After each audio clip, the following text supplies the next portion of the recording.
In die nuus vanaand, die parlementêre portefeulje komitee oor polisie knip sy vergadering kort nadat die waarnemende minister van polisie en die nasionale polisiekommissaris nie daarvoor opdaag nie. Die Raad vir Gehalteversekering en Onderwys, Umalusi, sê alles is in plek vir die matriek eindeksamen. En Suid-Afrikaanse sokkerondersteuners vier fees nadat Bafana Bafana vir die Wêreldbeker toernooi kwalifiseer.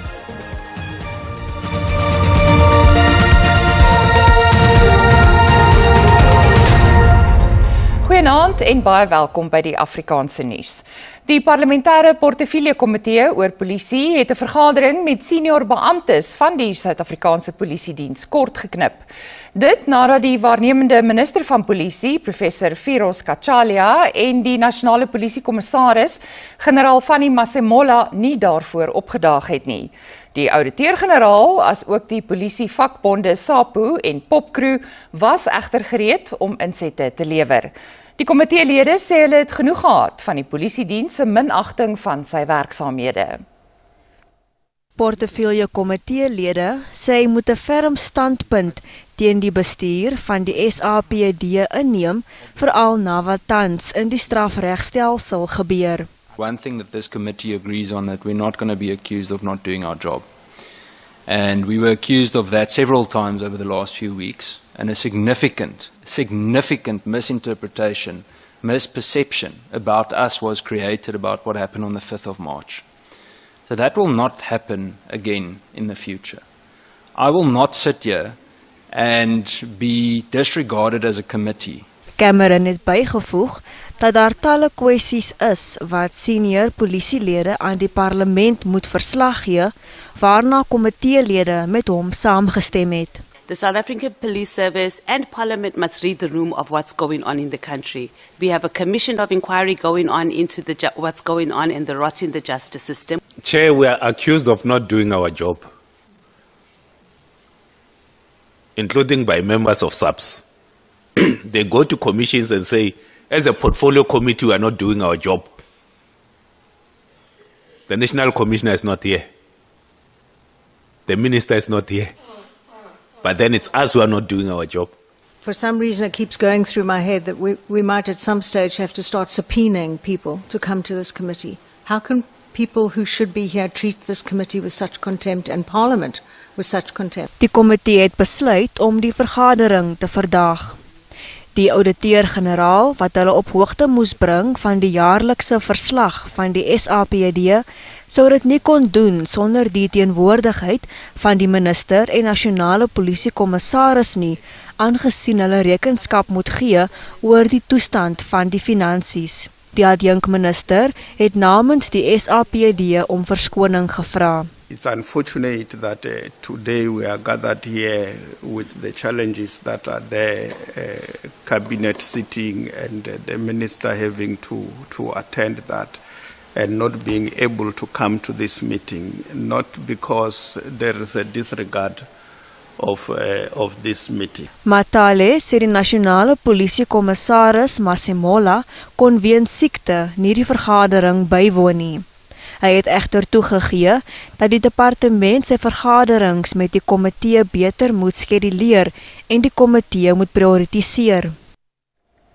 Alle oë sal môre op die parlement wees waar die polisieminister Senzo Mchunu voor die ad hoc komitee sal verskyn wat beweringe ondersoek van onder meer korrupsie, misdadigheid en politieke inmenging in die land se strafregstelsel. Mchunu is op spesiale verlof geplaas nadat die KwaZulu-Natalse polisiekommissaris, luitenant-generaal Nhlanhla Mkhwanazi, die beweringe in Julie gemaak het. Mchunu is onder meer betrek by die ontbinding van die taakmag wat politieke moorde ondersoek en dat hy beweerde bande met misdaadsyndikaate het. Mkhwanazi se aantuigings teen Mchunu was een van die hoofredes waarom die ad hoc komitee en die Madlanga kommissie van ondersoek tot stand gekom het. Mchunu is die 4de getuie voor die komitee. Mkhwanazi, die nasionale polisiekommissaris Fanny Masemola en die geskorste adjunkkommissaris van polisie Shadrack Sibia het vroeër hulle weergawe gegee van Mchunu se beweerde betrokkenheid by die ontbinding van die taakspan. Intussen het die ad hoc komitee aangekondig dat hy toestemming gekry het om die spertyd vir sy ondersoek van 31 Oktober na 28 November te verleng. Die komitee vergader aanlyn om kwessies te bespreek wat verband hou met die reëls van sy ondersoek. Dit sluit in die onttrekking van sekere LP's aan die komitee en beweerde botsende belange. Die komitee het bevestig dat hy 325 voorleggings van lede van die publiek gekry het om bydraes te lewer wat hom met sy ondersoek sal help. Voorleggings kan nog tot Vrydag by die parlement ingedien word. Meer inligting is ook verskaf oor die volgende getuies wat voor die komitee sal verskyn. On the 23rd and 24th of October 2025, we have the former Minister of Police, Mr. Bheki Cele, who will be coming before the committee as well. On the 28th and 29th of October, the possible witnesses which are still going to be determined because of the consultations that are ongoing, that will be the current minister, Kachalia, and the two deputy ministers, Ms. Boshielo and Mr. Matale. Fortunately, we have been granted another deadline, which is the 28th of November 2025. Die staat gaan hom tot die Hooggeregshof wend om Landros Vusimusi Mahlangu se besluit te betwis om van die Dumisani Khumalo saak te onttrek. Khumalo, wat die hoof van misdaadintelligensie is en 6 mede-beskuldigdes, word van korrupsie en die onreëlmatige aanstelling van Dineo Mokwela as spesialisbestuurder by misdaadintelligensie aangekla. Die staat voer aan dat Mahlangu se besluit tot vertragings sal lei. Khumalo en 2 van sy mede-beskuldigdes het vlugtig in die hof verskyn nadat hulle aansoek gedoen het dat daar wysigings aan hul borgtogvoorwaardes aangebring kan word. Die aansoek word nou vertraag te midde van die staat se aansoek dat Mahlangu se besluit hersien word. Mahlangu se besluit om te onttrek volg nadat hy gevra is om voor die Madlanga kommissie te getuig. And to our surprise, the presiding officer indicated to us that he's recusing himself from this matter. To which in our submission, we made it clear on record that we did not view him as a biased presiding officer, but he cited his reasons, and part of that was the allegations that were made against the judiciary in the Madlanga Commission. So this morning, the team made a decision that we want to put his decision on review. Hence, we are filing a notice with the High Court to review his decision to recuse himself from this proceedings. Borgtog is vroeër toegestaan aan Khumalo en 5 van die 6 mede-beskuldigdes. Die streng borgtogvoorwaardes verhoed die 5 egter om terug te keer werk toe. Die aansoek om wysigings aan die borgtogvoorwaardes aan te bring sal op 6 November voortgesit word. Een van die 2 ligte vliegtuie wat vermis geraak het naby Nottingham Road in Howick in die KwaZulu-Natalse Middelland is opgespoor. Die lugvaartkundige reddingskoördineringsentrum sê die vlieënier is dood op die toneel gevind. Soek- en reddingspogings was vroeër belemmer weens verkeersopeenhopings en swak sigbaarheid weens mistige toestande. Daar word steeds na die ander vliegtuig gesoek.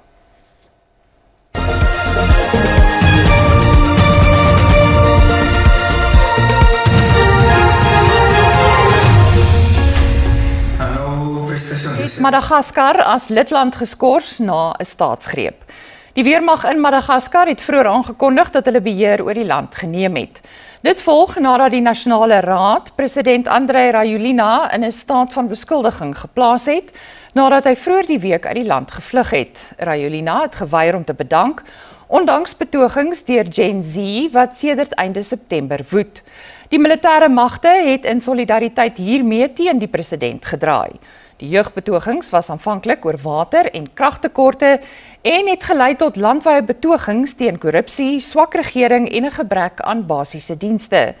Die weermag sê 'n burgerlike regering sal binnekort in plek gestel word met verkiesings wat oor die volgende 2 jaar gehou sal word. Die Suider-Afrikaanse Ontwikkelingsgemeenskap met Rajoelina as die huidige voorsitter het nog nie op die jongste verwikkelinge gereageer nie. Intussen het 'n politieke ontleder dit ook vroeër as 'n staatsgreep beskryf. we know when it comes to the military, the AU has got a very strong position. No unconstitutional changes of government by the military. It's not accepted. So it means the military will be knowing very well that they don't have to meddle in their affairs. And as it is, it looks like a coup. Like it has all the hallmarks of a coup. Although it's a public affairs thing, it's done by the public, but the interference of the military makes it to look like indeed it's a coup. So we'll hear from the SADC and the AU how they look at this thing and whether they're going to invoke the Lome Declaration or not. Die voormalige eerste minister van Kenia, die 80-jarige Raila Odinga, is in Indië oorlede. Odinga het behandeling by 'n ooghospitaal in die Suid-Indiese staat Kerala ontvang. Hy het in 2007 na 'n omstrede verkiesing eerste minister geword as deel van 'n koalisieregering. Odinga het 5 keer aan presidentsverkiesings deelgeneem, maar is nooit verkies nie. Sy liggaam word môreoggend in sy tuisland verwag, waarna hy Saterdag ter ruste gelê gaan word. Nog nuus in Afrikaans volg net hierna, bly by ons.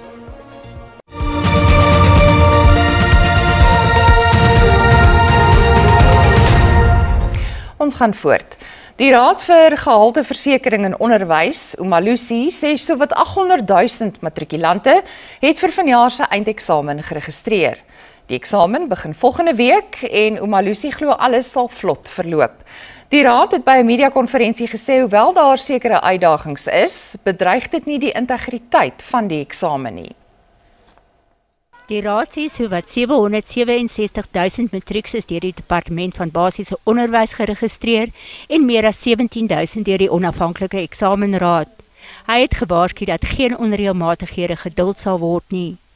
Would like to issue a stern warning to all learners and teachers alike to refrain from involvement in any form of irregularity or cheating during these examinations. Umalusi sê hoewel daar in vakgebiede soos geskiedenis en sekere taalvraestelle 'n tekort aan nasieners is hy besig om dit reg te stel. Umalusi is satisfied that the DBE strategies in place, which include additional recruitment drives, early start of marking, and extending the duration of the marking period in the subject's consent, will ensure that these gaps are bridged by the time the marking of the scripts starts. Die regulering van aanlyn skole wat nie by Umalusi geakkrediteer is nie, is steeds 'n kopseer vir die instelling. The non-negotiables for online schools registering candidates for the NSC examinations are as follows. The NSC examination must be written at a physical, registered examination center in South Africa and not online. The assessment body must develop and implement criteria to determine eligibility for registration. Register only reputable providers. Umalusi het 'n beroep op die families en vriende van matrikulante en hulle onderwysers gedoen om kandidaate in die spanningsvolle tyd te ondersteun. Die nasien van vraestelle sal na verwagting teen 18 Desember afgehandel wees, maar dit is nog nie bekend wanneer die uitslae bekend gemaak sal word nie. Daar heers kalmte by die KwaKwa kampus van die Universiteit van die Vrystaat te midde van die universiteit se bestuur en studenteleiers wat weer vergader. Gewelddadige studentebetogings het vroeër die week uitgebreek nadat die universiteit sy voorlopige registrasiestelsel opgeskort en gewysig het. Die universiteit het studente op al 3 sy kampusse 24 uur gegee om te ontruim. Tientalle studente wat sonder heenkome sou sit, het intussen verblyf gekry. On the 3rd of October, we received an email from the school stating that they are currently discontinuing provisional registration. And upon our understanding, quite a lot of students, they have outstanding debts, and those debts they exceed the 30,000 cap that they said it's going to stay there. So those are the issues that we're currently fighting for. We are asking them to increase the threshold so that students with debts above like 50,000, 60,000 will be able to register next year. But so far, we haven't been fruitful in all of the meetings that we held with the management. There were peaceful protests that were held in the school, and all of that, it simply didn't work out. Familielede van die 43 mense wat tydens die busongeluk op die N1 naby Louis Trichardt gesterf het by die Makado polisiestasie in Limpopo aangekom om oorledenes te identifiseer. Die bestuurder het Sondagmiddag beheer oor die bus verloor in die Chambutsi-vallei, 'n bergagtige deel van die hoofweg. Familielede wat van Zimbabwe en Malawi aangekom het, was sigbaar ontsteld en wou nie met die media praat nie. 17 liggame is teen Dinsdag geïdentifiseer. Daar is verwag dat die nadoodse ondersoeke vandag afgehandel sou word. Die Departement van Gesondheid sê 17 oorlewendes word in verskeie hospitale in die Wembe-distrik behandel. Die bus was vanaf Gqeberha in die Oos-Kaap op pad na Zimbabwe en Malawi. Gemeet aan elektroniese transaksies behou die ekonomie redelik momentum ondanks negatiewe faktore.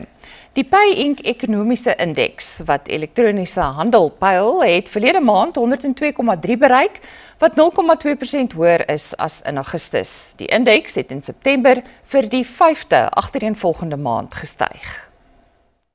Volgens die onafhanklike ekonom Elise Kreur help faktore soos laer inflasie ekonomiese bestendigheid, maar sy waarsku dat die ekonomie steeds kwesbaar is met slegs 1,1% groei voorspel vir vanjaar.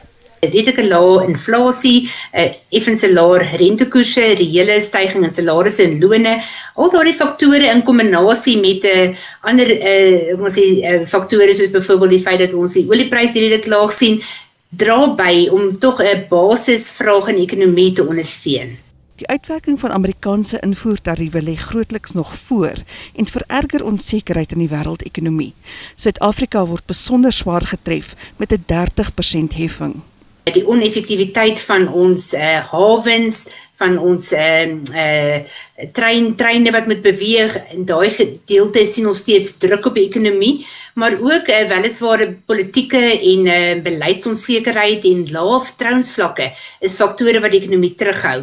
Globaal kyk ons na die potensiële impak van Amerikaanse invoertariewe wat nog steeds onduidelik is en daardie onsekerheid het ook 'n negatiewe impak op beleggings in Suid-Afrika. Kreur voorsien nie verdere rentekoersverlagings vanjaar nie. Aangesien inflasie nou 'n opwaartse tendens gaan beweeg na die einde van die jaar toe. Nou 'n vlak toe van rondom 4% Desember, Januarie, gegee daardie tendens, dink ek die Reserwebank gaan waarskynlik rentekoerse net onveranderd laat, alhoewel die ekonomie kan doen met 'n verdere verlaging in rentekoerse. Die graderingsagentskap Moody's voorspel dat Suid-Afrika se ekonomie vanjaar met tussen 1 en 1,6% gaan groei. Die agentskap waarsku ook dat die land se skuld steeds uiters hoog is.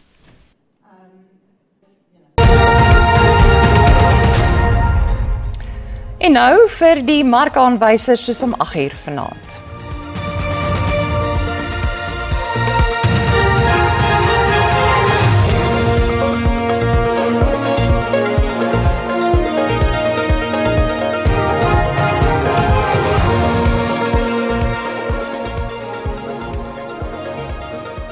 Sportnuus volg net hierna en ons kyk wat die weer vir môre. En nou, ons is nou terug.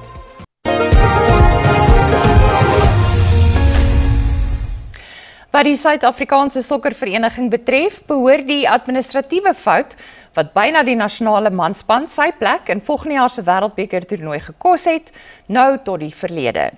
Die SAFA-president Danny Jordaan sê sy organisasie stel nie meer in die saak belang nie. Lede van SAFA se nasionale uitvoerende komitee het die regering en korporatiewe Suid-Afrika nou gevra vir meer ondersteuning om van Bafana Bafana 'n krag in wêreldsokker te maak. South Africa, we qualified with nobody's help. We stood, the players, the coach, the management. Thank you very much.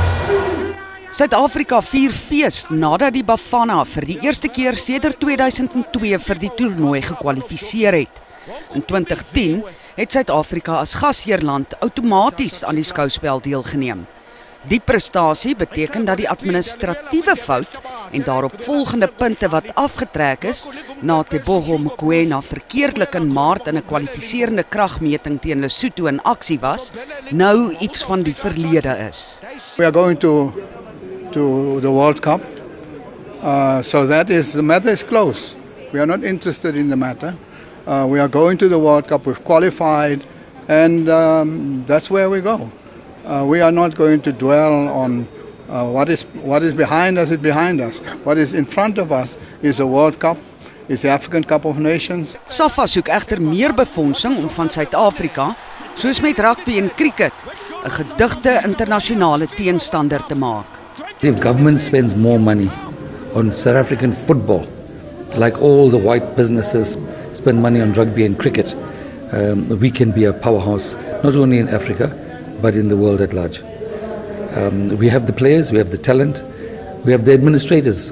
Some people say we don't. We do have them throughout the country, 52 regions, many of the LFAs, and they're doing a great job, despite the fact that there's not enough money coming through in South Africa. Intussen het 'n moe maar verheugde Bafana span vanoggend na Johannesburg teruggekeer. We are going to enjoy a few weeks of this qualification, and then we focus again on December on AFCON, and we will try to do as good as possible, as good as the last time, and maybe better. So now we enjoy the qualification. As players, we know what we've done now. This is history, and of course we live in the moment, and there's always the next assignment. You don't really get the time to reflect. Now already I'm taking off my national team hat, and I must focus on Sundowns because I'm traveling tomorrow to Nigeria again, and that's the nature of the beast. Die loting vir die Wêreldbeker toernooi vind vroeg in Desember in Washington plaas. En dis dan al van die Afrikaanse redaksie vir vanaand. Ons groet tot môre aan. Totsiens.